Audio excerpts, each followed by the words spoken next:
If you've been listening to any of this series, this is a series on the planets in astrology. I'm Fox Red Sky, astrologer. And yeah, so let's get into it. I've been talking about the luminaries, the sun and the moon. I have been talking about the inner planets. And next is the outer planets.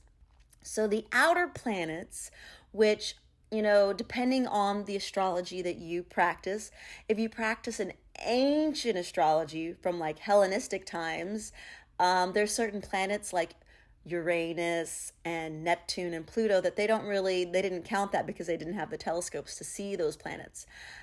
But if you're a modern astrologer like myself, then you do count it.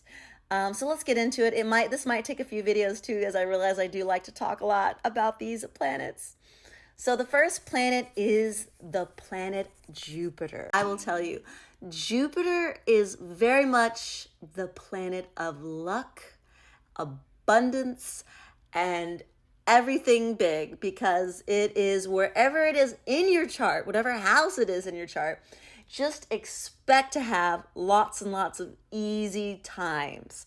And I could just do a whole video, and that's something you want to listen to. I'll just talk about Jupiter and how, depending on what house it is in and what sign it is, and how it brings luck to you.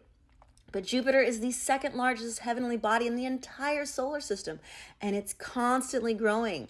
So it's constantly expanding. It brings with it luck and abundance. The second planet I want to talk about that's in the outer planets is Saturn. So Saturn is tied to karma, but it's not necessarily a bad or a good planet. It symbolizes where you're going to have to put the work in to get the benefits. Unlike Jupiter, where you just got a free car handed to you, Saturn, you've got to put in the work. We call it the great teacher.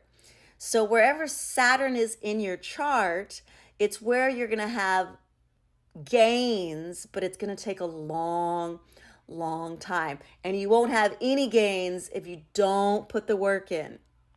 It's just the way it is. It's kind of like balancing it out, because like Jupiter gives you a freebie and Saturn's like, you got to work for this. You got to work for. So they're teaching you. It's teaching you something.